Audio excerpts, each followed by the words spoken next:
Ya, kita lanjutkan. Ya, masih ada 4 kaidah lagi tentang kaidah kaitannya dengan dalil dan sifat. Saya nukilkan di bab 3 kaidah-kaidah mengenai dalil asma dan sifat Allah Ta'ala. Kaidah pertama, dalil penetapan nama dan sifat Allah Ta'ala adalah Al-Quran dan hadis. Nama dan sifat Allah Ta'ala wajib ditetapkan berdasarkan dalil Al-Quran dan hadis. Tidak boleh ditentukan berdasarkan dalil lainnya. Dengan dasar ini maka, 1. Semua nama dan sifat Allah Ta'ala yang tercantum dalam Al-Quran dan hadis, maka wajib kita tetapkan sebagai nama dan sifat Allah Ta'ala. 2. Nama atau sifat yang dinafikan dalam Al-Quran dan hadis sebagai nama atau sifat Allah Ta'ala, maka wajib kita nafikan sebagai nama atau sifatnya. Lalu menetapkan kesempurnaan lawan dari sifat yang dinafikan itu. Ya, tadi ketika bahasan sifat, jadi poin yang pertama dan poin yang kedua tentang sifat subutiyah dan sifat salbiyah. Baik yang ditetapkan maupun yang dinafikan, kita hanya berdasarkan Al-Quran dan hadis. Tapi ada catatan tambahan ketika kita menafikan dari Allah sebuah sifat kekurangan, harus dibarengi dengan menetapkan bagi Allah sifat kesempurnaan yang menjadi lawan dari sifat yang dinafikan. Tadi sudah dijelaskan. 3. Sifat yang tidak ditetapkan sebagai sifat Allah Ta'ala dan juga tidak dinafikan dalam Al-Quran dan hadis, maka wajib kita menahan diri untuk membahasnya. Dalam artian kita tidak menetapkan nama atau sifat yang tidak disebutkan dan juga tidak menafikan, tidak menetapkan dan tidak menafikan, lebih tepatnya bukan tidak dinafikan, tidak menafikan itu. Adapun berkaitan dengan makna lafaz tersebut, dalam hal ini harus dirinci. A. Jika yang dimaksud oleh lafaz tersebut adalah makna yang benar, lagi sesuai dengan keagungan Allah Ta'ala, maka kita terima maknanya. B. Namun jika yang dimaksud dengan lafaz tersebut adalah makna batil, lagi tidak sesuai dengan keagungan Allah Ta'ala, maka wajib kita tolak maknanya. Ya, ini kaidah yang pertama.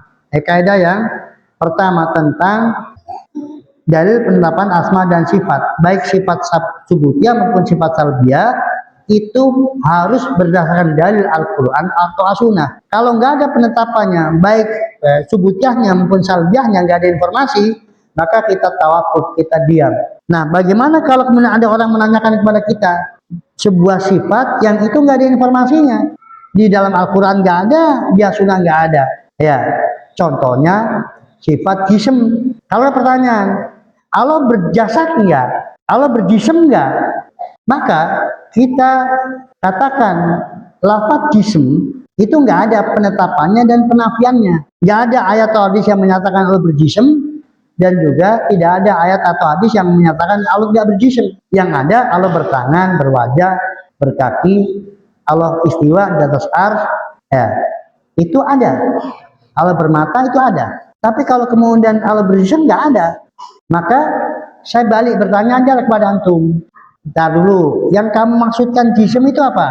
Ya, jism yang saya maksudkan ya zat Allah Ta'ala, di mana sifat Allah melekat padanya. Terus kondisi zat Allah seperti apa? Ya sesuai dengan kebesaran dan keagungan Allah Ta'ala.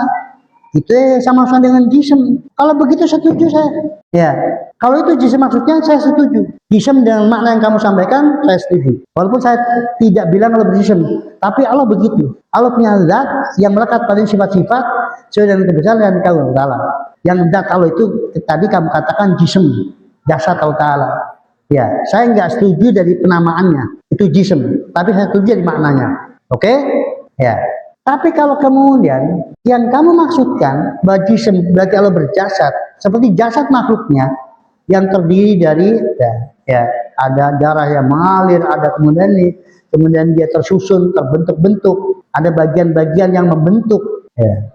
Sebagaimana tangan itu dia ada terbentuk dari susunan, dia bentuk dengan tubuh. Kemudian dalam tangan ada darah yang mengalir, ada sebagainya. Nah, itu begitu kamu maksudkan dengan jism Allah Ta'ala, maka saya tidak pernah setuju dengan makna tersebut. Nah, setelah itu terserah kamu. Kamu mau menamakan aku mujassimah atau musabbihah, itu ya penamaan dari kamu aja. yang kami berlepas diri dari penamaan tersebut. Kami nggak pernah mengaku kami sebagai mujassimah, walaupun kami menyatakan Allah berwajah, Allah bertangan, Allah istiwa di atas arsy. Kami tapi sekalipun kami tidak pernah mengatakan kami mujassimah, kami musabbihah. Kamu hanya menamakan kami demikian. Ya. Dan itu konsekuensi yang tidak lazim, yang bukan konsekuensinya. Bahkan kalau kemudian saya mau menamai antum, menyebut antum, antum adalah orang yang tidak pernah mengakui keberadaan Allah Ta'ala. Loh kok bisa? Ya iyalah. Itu konsekuensi dari perkataan antum. Kalau kemudian Anda katakan Allah tidak di dalam alam dan tidak di luar alam. Allah tidak bertangan, tidak berwajah, tidak ini, tidak itu, tidak ini, tidak itu. Itu sesuatu yang nggak ada. Itu sama dengan hal yang tidak ada. Mau nggak saya katakan kamu telah mengatakan ketiadaan Allah Ta'ala? Tidak. Ada itu konsekuensi dari perkataan antum. Yang antum nggak bisa bantah. Antum yang bilang enggak gitu maksudnya. Lalu terus apa? Kalau Allah tidak di dalam alam dan tidak di luar alam, Allah tidak ditanyakan di mana. Artinya Allah nggak ada di mana-mana. Terus bukankah itu sesuatu yang nggak ada? Karena kalau sesuatunya ada wujudnya, betul-betul ada, pasti ada di mananya. Nggak ada wujud kemudian nggak ada di mananya. Pasti itu. Kok Anda kemudian menafikan pertanyaan di mana? Dan jangan kalau tanyakan di mana. Kalau sesuatu yang nggak ada, dia boleh. Jangan kamu tanya di mana. Mengapa? Karena nggak ada. Ketika itu ada, maka boleh tanya apa? Di mana? Karena ada. Antum sebut apa saja, dan itu ada, kita boleh tanya di mana. Ya. Pertanyaan tidak boleh bertanya di mana, itu untuk apa? Untuk sesuatu yang ada. Menurut antum boleh nggak bertanya Allah ada di mana? Enggak boleh, berarti Allah nggak ada menurut antum. Enggak begitu maksud saya suen. Nah, itu intinya begitu. Itu sama dengan antum mengatakan Allah nggak ada. Tapi maksud saya bukan begitu. Itu terserah masuk antum. Ya, tapi itu konsekuensi perkataan antum. Ya. Kalau antum nggak terima, ya ralat perkataannya. Kalau antum nggak meralat, berarti antum nggak konsekuen namanya. Ya, ngomong tapi nggak paham apa konsekuensi yang diomongkan. Ya, itu untuk yang pertama. Kemudian kaidah kedua, wajib mengambil dalil nas Al-Quran dan hadis sesuai dohirnya, sesuai lahiriahnya, tanpa tahrif, terutama nas-nas tentang sifat, dan akal tidak boleh ikut berperan menentukan. Tahrif adalah penyelewengan makna, yaitu memaknai dalil tidak sebagaimana mestinya. Allah Ta'ala mencela orang-orang Yahudi yang telah melakukan penyimpangan dalam memaknai Al-Quran dan menjelaskan bahwa dengan sebab penyimpangan itu mereka menjadi orang yang paling jauh dari keimanan. Allah Ta'ala berfirman, atatma'una ayyu'minu lakum waqad afatatma'una ayyu'minu lakum waqad kana fariqum minhum yasma'una kalam Allah tsumma yuharrifunahu min ba'di ma qalu wa hum ya'lamun. Artinya, apakah kamu masih mengharapkan mereka akan percaya kepadamu padahal segolongan dari mereka mendengar firman Allah lalu mereka mengubahnya setelah mereka memahaminya sedang mereka mengetahui. Allah juga berfirman, "Nadzalladzi minal ladzina hadu yuharrifuna al-kalima an mawadhihi wa yaquluna sami'na wa asaina." Artinya, yaitu orang-orang Yahudi, mereka mengubah perkataan dari tempat-tempatnya. Mereka berkata, kami mendengar tetapi kami tidak mau menurutinya. Ya, ikhwati fillah rahimani wa arfa, ini kaidah yang kedua, bahwa di dalam memahami wahyu dari Al-Quran dan Sunnah, pahami sebagaimana lahiriahnya. Ya, apa yang dimaksud lahiriahnya, yaitu makna yang langsung terbetik, yang langsung terpahami oleh benak kita. Ketika kalimat itu disebutkan sesuai dengan tuntutan bahasa, itu dohir kalam. Maka Al-Quran dan hadis bahasanya bahasa Arab. Maka harus memaknainya sesuai dengan lahiriah atau makna yang langsung tertangkap oleh benak dari Al-Quran dan hadis sesuai dengan kaidah bahasa Arab. Tidak boleh kita memaknai dengan makna yang keluar dari lahiriahnya, dari dohirnya, kecuali ada dalil yang menunjukkannya bahwa makna yang dimaksud bukan sebagaimana lahiriahnya. Selama tidak ada dalil yang memalingkan dari makna lahiriahnya, maka merupakan pelanggaran memahami sebuah perkataan memindahkan dari makna yang lahiriahnya kepada makna yang lainnya tanpa dalil. Itu namanya berdusta atas nama yang berbicara. Ya, sering saya sampaikan sebagai contoh. Kalau kemudian si A bilang, saya kemarin masuk rumah sakit, ya, 5 hari berturut-turut, karena harus kontrol setiap harinya untuk mengetahui bagaimana kondisi saya. Ya, ada kata masuk rumah sakit selama 5 hari berturut-turut. Kalimat kedua, si B bilang, kemarin saya masuk rumah sakit 5 hari berturut-turut karena ngantar makanan untuk orang tua saya. Ya, untuk kalimat yang pertama, siapa yang sakit? Artinya dia setiap hari masuk rumah sakit dalam 5 hari berturut-turut. Siapa yang sakit? Dia. Kedua, saya masuk ke rumah sakit 5 hari berturut-turut. Siapa yang sakit? Orang tuanya. Ya, maka kalau kemudian ada orang cerita yang mendengar itu, si B itu kemarin sakit selama 5 hari, maka dia bolak-balik ke rumah sakit. Salah nggak dia? Karena dia berpatokan pada dia masuk ke rumah sakit berturut-turut selama 5 hari. Dia nggak memperhatikan, karena ada kalimat sesudahnya yang menjelaskan siapa yang sakit. Kecuali kalau kemudian titik, saya kemarin masuk rumah sakit setelah 5 hari berturut-turut, maka kata-kata itu sangat mungkin dohirnya siapa yang sakit. Kalau titik di situ, yang ngomong boleh kita mencerita kemarin sebulan sakit, dia sampai 5 hari berturut-turut rumah sakit, boleh dia. Kalau kemudian ternyata yang benar nggak begitu, yang salah yang ngomong. Kenapa? Ngomongnya nggak jelas. Kan itu makna yang tertangkap begitu. Kalau maksudnya bukan, dia harus dikatakan karena mengantar makanan untuk orang tua yang sakit. Maka kan jelas maksud dari kata-kata keluar masuk rumah sakit selama 5 hari. Ya. Dan Allah dan Rasulnya itu memahami, mengetahui, mengilmui kebutuhan hamba. Dan tidak ada kebutuhan yang lebih asasi melebihi kebutuhan hamba untuk mengenal Allah SWT. Maka ayat-ayat Al-Quran dan hadis-hadis Nabi yang paling jelas dan paling gamblang, yang paling mudah dipahami secara struktur bahasa Arab bagi orang Arab adalah informasi tentang nama dan sifat-sifat Allah Ta'ala. Karena secara kaidah, semakin sesuatu itu adalah dibutuhkan secara kebutuhan vital, maka Allah sediakan kondisi yang orang mudah untuk mengaksesnya. Ketika air dan udara itu adalah sesuatu yang sangat vital kebutuhannya bagi jasad manusia, kehidupan manusia di dunia, maka Allah sediakan air dan udara, ya, dalam kondisi yang sangat mudah untuk mendapatkannya, nggak butuh sulit. Maka kalau kemudian ada orang kok sampai kesulitan mengakses udara langsung, mengakses air langsung, itu pasti apa? Kondisi orang itu sakit. Kalau dia waras dan sehat, dengan mudahnya dia untuk dapat udara O2, nggak perlu tabung oksigen. Nah, kebutuhan manusia akan informasi tentang Allah Ta'ala itu jauh melebihi kebutuhan tentang air dan udara. Karena air dan udara hanya dibutuhkan untuk selama hidup di dunia, kehidupan dunia. Sementara mengenal Allah Ta'ala itu kehidupannya dunia dan akhirat. Manfaatnya akan sampai di akhirat. Maka, kalau kemudian ada orang membaca Al-Quran dan hadis, kalau dia bukan orang Arab, setelah diterjemahkan dengan terjemah yang jujur, bukan terjemahan yang sudah diselewengkan maknanya, lalu kemudian dia tidak kenal Allah dengan sebab itu, berarti dia sakit hatinya. Ya.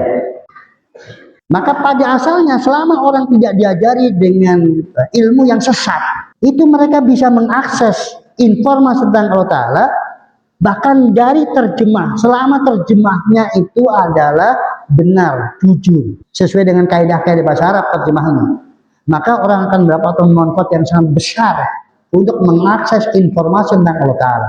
Maka Fafin Rahimani Warahmatullahi, bentuk pembegalan hak asasi manusia yang paling parah, yang paling kurang ajar adalah mereka yang membegal makna asma dan sifat Allah Ta'ala diganti dengan yang lainnya. Itu yang disodorkan kepada umat, bukan makna yang sesungguhnya. Itu kejahatan yang paling besar yang ada di muka bumi. Coba kalau kemudian ada pembagian dari pemerintah, berasnya itu rojo lele aslinya, ya, dapat jatah beras rojo lele oleh pihak-pihak yang bertugas bagikan itu diganti dengan beras apa namanya C4 yang sudah bulukan lagi. Itu menurut antum gimana? Jahat, jahat, jahat banget itu. Dan antum protes, nggak akan terima. Waduh, penjahat, penjahat, penjahat, penjahat. Melekat namanya. Maka ketahuilah, penjahat yang sesungguhnya mereka yang memalingkan, mengganti makna dari asma dan sifat Allah Ta'ala yang semestinya bisa diakses, diterima dengan jelas dan gamblang, kemudian diganti dengan makna yang bukan sebenarnya. Akhirnya orang buta tentang Tuhannya, salah paham tentang Tuhannya. Tetapi siapa yang menyadari akan hal itu? Ya, maka Allah menempatkan dosa berbicara tentang Allah tanpa ilmu sebagai dosa yang tertinggi. Qul inna ma harrama rabbi al-fahisha ma dzahara minha wa ma batan wal isma wal baghy bil haqq wa tusyriku billahi ma lam yunzil bihi sultana wa taqulu 'ala Allahi ma la ta'lamun. Itu dosa yang terbesar. Dari dosa biasa, kemudian dosa kaitannya dengan hak sesama, kemudian dosa kaitannya dengan hak Allah Ta'ala itu mempersekutukan Allah Ta'ala, dan pokok dari itu semuanya adalah berbicara tentang Allah tanpa ilmu. Ya, maka seandainya kaum muslimin itu sadar tentang hal ini, maka dia tidak akan pernah menerima informasi tentang Allah dari siapapun sebelum dia tahu ini beres nggak orangnya. Karena ada kebutuhan asasi yang dia butuhkan. Maka jangan dia pastikan bahwa kebutuhan asasinya jangan kemudian diganti dengan sesuatu yang bukan, yang kotor. Gak suci dia. Kebutuhan yang akan menyebabkan hidupnya hati, kebahagiaan jiwa, kebahagiaan dunia dan akhirat, kemudian diganti dengan yang akan mengotori jiwanya, membuat kesengsaraan dunia dan akhiratnya. Maka mengapa ulama Ahlussunnah wal Jamaah begitu kerasnya sikapnya kepada para penyesat, jadikan al-bid'ah? Mereka melarang mati-matian, kemudian jangan benarkan ketika mereka berbicara. Karena bisa jadi mereka menyampaikan syubhat dan itu masuk ke dalam jiwa, masuk hati dan nggak bisa keluar, nggak bisa terlepas darinya. Karena as-syubhah khottafah wal qulub dhaifah. Syubhat itu sangat kuat caretannya, tarikannya. Sementara jiwa itu, hati itu lemah. Ya, itu yang kedua. Kemudian kaidah ketiga, dohir nas sifat Allah Ta'ala dalam satu segi bisa kita ketahui, namun dari segi lain tidak bisa kita ketahui. Sifat-sifat Allah Ta'ala dari segi makna dapat kita ketahui, namun dari segi bentuk hakikat tidak bisa kita ketahui. Ya, kaidah yang ketiga ini, jadi ketika Allah berbicara menginformasikan tentang sifat-sifatnya, maka dari si maknanya kita tahu, maksudnya dasar maknanya. Maka ada kaidah yang sangat berharga yang disampaikan oleh Imam Malik rahimahullah, al-istiwa'u maklumun. Al-istiwa di atas arsh itu maklum maknanya. Artinya semua orang Arab itu paham apa makna istiwa di atas arsh, meninggi, menetap, naik di ketinggian di atas arsh. Ya. Kemudian beliau sampaikan tadi, adapun dari sisi kaifiahnya, bagaimana bentuknya, maka tidak ada seorang pun yang mengetahuinya kecuali Allah Ta'ala yang mengetahui bagaimana batasan ilmu Allah Ta'ala, bagaimana batasan pendengaran Allah Ta'ala, bagaimana bentuk pendengaran Allah Ta'ala, bagaimana batasan penglihatan Allah Ta'ala, dan bagaimana bentuk mata Allah Ta'ala, hanya Allah Ta'ala yang tahu. Maka Imam Malik lanjutkan, wal kaifu majhulun, adapun bagaimananya itu tidak diketahui. Namun al-iman lebih wajib, mengimani terhadap istiwa itu wajib hukumnya, karena ada Al-Qur'annya, ada hadisnya, ada ijma'nya. Ya. Lalu berlanjutkan wasyu'alu anhu bid'ah, dan menanyakan tentang bagaimana bentuknya itu bid'ah. Jadi berputus asalah kita di dalam kehidupan dunia untuk kemudian bisa mengerti bagaimana sifat Allah Ta'ala. Besok ketika di akhirat, sebagiannya bisa kita ketahui, hanya sebagiannya. Karena lo nggak mungkin diliputi secara utuh, diketahui secara utuh. Ya, maka ketika kita di akhirat, kita masuk surga, maka kita akan melihat seperti apa wajah Allah Ta'ala. Maka beruntunglah kita beriman kepada kepemilikan wajah bagi Allah Ta'ala. Dengan demikian kita merindukan berjumpa dengan Allah Ta'ala. Kita ingin melihat wajah Allah Ta'ala. Pemandangan yang tidak bisa dikalahkan dengan pemandangan apapun juga. Seberapapun nikmatnya surga, itu nggak ada apa-apanya dibandingkan nikmat melihat wajah Allah Ta'ala. Bagi orang yang yakin, bagi orang yang beriman kembali. Ya, kemudian kalau kita ingin membuat paham tentang hal ini dengan jelas dan gamblang, maka dengan izin Allah Ta'ala kita bisa menggunakan contoh yang dikemukakan oleh Syaikhul Islam Ibnu Taimiyah rahimahullah. Perhatikan baik-baik contoh beliau. Untuk membuat seseorang itu paham bahwa kita beriman kepada apa yang dimiliki oleh Allah Ta'ala, kita imani maknanya, kita ketahui maknanya, jelas, kita paham. Tapi kita nggak akan pernah tahu bagaimananya selama kehidupan di dunia. Dan di akhirat pun sebatas apa yang Allah informasikan kepada kita, perlihatkan kepada kita. Maka Mbok Yao, tahu Mbok Yao? Tahu Mbok Yao ya? Bahasa Indonesia apa Mbok Yao? Ustaz Tajudin apa Mbok Yao? Mestinya ya. Jadi, tapi kurang pas ya. Ya, selayaknya ya, semestinya selayaknya. Ya, selayaknya, tapi kurang mantap. Ya, susah kita mencari padanan yang persis. Ya, jadi ini kita dapat informasi tentang kenikmatan surga. Ya, dari Allah Ta'ala. Di surga ada rumah, betul? Ada pepohonan, betul? Ada taman, betul? Ada anggur, betul? Ada susu, ada khamr, ya, betul semuanya. Nah, sekarang kita pahami nggak makna itu semuanya? Dan kita katakan anggur atau kemudian susu itu beda dengan khamr. Ada sungai beda dengan rumah. Ya, jelas kita pahami. Ya, kita tahu persis makna masing-masingnya. Itu jenis-jenis yang berbeda yang ada di surga, yang disiapkan oleh Allah Ta'ala. Dan kita maknai sebagaimana adanya. Sungai ya sungai, rumah ya rumah, anggur ya anggur, atau kemudian khamr ya khamr, susu ya susu. Kita nggak pernah menolak maknanya. Perhatikan baik-baik, itu semuanya ada nggak di dunia? Ada nggak di dunia? Ada. Ada di dunia? Ada. Pernahkah kita membayangkan bahwa rumah di surga seperti rumah di dunia? Susu di akhirat seperti susu di dunia? Susu di surga seperti di dunia? Khamr di surga seperti yang di dunia? Pernah? Seandainya kita membayangkan, mungkinkah bayangan kita akan bisa tepat menyamainya? Tidak akan. Mengapa? Karena sebagaimana firman Allah dalam hadis suci, "Adul ibadi ma la ainun ra'at wal udunun sami'at wala khatara qalbi basar." Aku siapa untuk hambaku yang tidak pernah dilihat oleh mata, tidak pernah didengar oleh telinga, dan tidak pernah terlintas dalam benak manusia, dalam hati manusia. Artinya itu total berbeda 180 total, nggak bisa samakan sama sekali. Sebetapapun kita berusaha untuk membayangkan, mengira, itu nggak akan berbeda, sama sekali berbeda. Yang sama hanya apanya? Namanya, sama makna dasarnya aja, susu. Maka Ibnu Abbas mengatakan, laisa ma fil akhirah bima fil ila asma. Tidak ada persamaan antara yang di akhirat dengan dunia kecuali namanya aja. Hakikatnya berbeda. Nah, sekarang yang menginformasikan tentang surga siapa? Allah dan Rasulnya. Anda paham bagaimana cara memahaminya sesuai dengan dohirnya. Ya, Anda paham maknanya, maka Anda tertarik untuk masuk surga karena Anda paham semua itu makna masing-masingnya. Karena itu semuanya ada di dunia, walaupun Anda yakin berbeda sepenuhnya, tapi Anda yakin itu kenikmatan yang tidak ada tara yang disediakan oleh Allah Ta'ala. Anda nggak pernah mentakwil ayat-ayat itu, nggak pernah berpikir tentang takwilnya. Jangan-jangan yang dimaksud apa rumah adalah, jangan-jangan yang dimaksud susu adalah, jangan-jangan yang khamr adalah, nggak pernah diterima padanya sesuai dengan lahiriahnya. Karena makna yang terkandung dalamnya, Anda tahu, walaupun Anda tidak pernah tahu bagaimananya, dan Anda juga nggak sibuk memikirkan bagaimananya. Udah, Anda yakin sepenuhnya itu sesuai dengan kondisi kenikmatan surga. Beda dengan kenikmatan dunia, walaupun sama namanya dan makna dasarnya sama. Mengapa ketika mendengar informasi tentang Allah Ta'ala nggak begitu sikapnya? Bukankah yang memberikan informasi tentang Allah Ta'ala juga Allah dan Rasulnya dengan bahasa yang sama?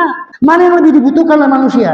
Mengenal tentang kondisi surga, apa yang dijanjikan oleh Allah Ta'ala, atau mengenal tentang Allah Ta'ala? Mana yang lebih dibutuhkan?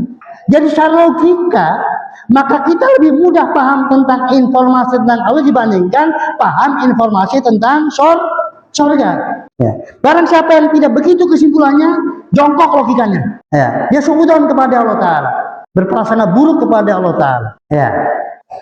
Kemudian yang terakhir, Kaidah keempat, yang diambil dari dohir ayat tentang sifat Allah Ta'ala adalah pengertian yang langsung dipahami oleh akal. Dan ini berbeda-beda sesuai konteksnya.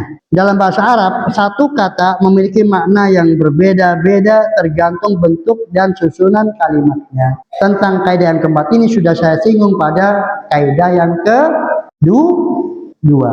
Ketika menjelaskan tentang apa yang disebut dengan dohir, yaitu makna yang atau pengertian yang langsung dipahami oleh akal kita atau oleh benak kita, yang langsung terpahami. Ya. Dan sudah saya contohkan tadi tentang makna kenikmatan di akhirat. Maka ikhwafin rahimani mereka yang suka mentahrif ayat-ayat sifat itu enggak mentahrif ayat-ayat surga. Ya, maka kita bisa ilzam mereka. Ini siapa yang bicara tentang ini? Allah Ta'ala. Ya. Jelas nggak maknanya? Jelas. Anda tertarik dengan kenikmatan surga? Iya. Loh, kok itu sama dengan dunia? Berarti Anda menyamakan dengan yang ada di dunia? Enggak. Beda. Bahkan nggak bisa direnungkan sampai gimana wujudnya. Baik. Yang ini siapa yang bicara? Kenapa Anda nggak bisa paham ini? Ya. Sama-sama yang bicara Allah Ta'ala. Untuk kebutuhan kita. Informasi surga untuk kebutuhan kita. Informasi tentang Allah untuk kebutuhan kita. Kok bisa? Sumber pembicaranya sama. Sumber perkataan dari sumber yang sama, Allah dan Rasulnya. Loh kok kemudian ketika giliran surga Allah jelas dan gamblang, ketika giliran tentang Allah Ta'ala nggak jelas. Butuh kita berpikir dan merenung. Apa ini maksudnya? Jangan-jangan bukan ini maksudnya. Jangan-jangan bukan ini maksudnya. Kenapa itu tidak terjadi pada tentang informasi surga? Maka di antara sebab taubatnya Imamul Haramain Juwaini rahimahullah itu adalah dia berpikir betapa sulitnya akidah dia. Itu akidah Asy'ariyah. Kalau akidah yang benar seperti yang dia yakini, itu akidah Asy'ariyah, yang seseorang harus berpikir tentang makna tentang sifat-sifat Allah, harus memikirkan merenungkan makna apa yang dimaksud sesungguhnya di luar dari makna dohirnya, itu nggak akan bisa melakukan kecuali orang seperti dia. Ya. Padahal Rasulullah itu berdakwah di seluruh lapisan masyarakat dari segenap kemampuan intelektual yang berbeda-beda. Ada yang di perkotaan, ada yang di pedesaan. Ada yang sering bersama Nabi, ada yang jarang-jarang bersama Nabi. Kalau akidah tentang Tuhannya, itu seperti model yang dia yakini, itu nggak ada yang bisa, nggak ada yang paham kecuali dia dan orang seperti dia. Dan ini nggak mungkin sifat dari akidah Islam seperti ini. Ya, maka dia menyesali tentang apa yang menjadi akidahnya selama ini. Sampai dia mengatakan, laula ayutrika Allah birahmati fawailul jui. Kalau Allah tidak menyusuli dengan rahmatnya kepadaku, neraka wail bagi jui ini. Dia sadar bahwa ini jalan ke neraka. Ya, dia sadar. Tetapi dia hanya sebatas itu, menyadari kesalahannya dan tidak berkesempatan untuk kemudian menjelaskan bagaimana sesungguhnya yang benar. Dia tahu itu salah, tapi dia nggak bisa. Kemudian keluar dari kesalahan tersebut dari sisi dia menjelaskan. Berbeda dengan Abu Hasan Asy'ari, dia sadar akan kesalahannya dan dia tulis sebuah risalah untuk menyatakan bagaimana sekarang kondisi dia tentang akidah tentang Allah SWT, menyelisih akidah dia baik dari sisi ketika sebagai Mu'tazilah atau ketika dia mencetuskan paham sendiri yang kemudian dinisbatkan kepada beliau, itu paham Asy'ariyah. Ya, demikianlah ikhwafidin rahimani wa rahmatullah. Ya, alhamdulillah belum jam 9 kan? Kurang berapa menit? 5 menit. Enggak melanggar. Maka dengan demikian saya cukupkan sampai di sini. Semoga bermanfaat bagi kita semuanya. Dan ikhwafidin rahimani wa rahmatullah. Pelajaran tauhid al-musbat harus tikror ya, harus berulang-ulang agar mengendap gitu. Dan semua pelajaran kan mestinya begitu. Dia nggak cukup sekali, dia harus diulang. Maka dengan pertambahan pengulangan itu akan bertambah endapan. Pertama kali mendengar mungkin sedikit yang mengendap. Dengan diulangi lagi, maka semakin banyak endapannya sehingga tidak kemudian hilang begitu saja. Ya, itu saja. Apalagi ini kan di live streaming kan, ada otomatis ada apanya, ada rekamannya enggak? Ya. Dan ini di YouTube-nya Alisan, apanya? Berbers mengaji. Ya, berarti kalau antum klik berbers mengaji, antum bisa mengulang kan? Ya, pelajaran yang sudah pernah disampaikan di berbers mengaji, antum bisa mengulang. Ya, ini supaya apa? Jadi nggak apa-apa kalimat yang sama terulang. Betapa Ya, sering kita belajar itu mengulang kalimatnya, mengulang. Tetapi pemahaman yang setelah sekian kalinya itu menambah banyak dari pemahaman ketika pertama kali mendengar. Ya itu saja. Ya, kita senantiasa memohon taufik dari Allah Ta'ala untuk kemudian senantiasa istiqomah di jalan yang dicintai dan diridhoi oleh Allah Ta'ala sampai ajal menjemput kita. Amin. Dan insya Allah kita ketemu lagi besok ada kegiatan kajian akbar. Demikian dari saya. Mohon maaf kalau ada tutur kata yang kurang berkenan dan sikap yang tidak pas dan yang benar semata-mata dari Allah Ta'ala. Kalau ada salahnya dari saya dan dari syaitan, saya mohon ampun kepada Allah Ta'ala. Subhanallah wa bihamdika, asyhadu an la ilaha illa anta, astaghfiruka wa atubu ilaik. Assalamualaikum warahmatullahi wabarakatuh.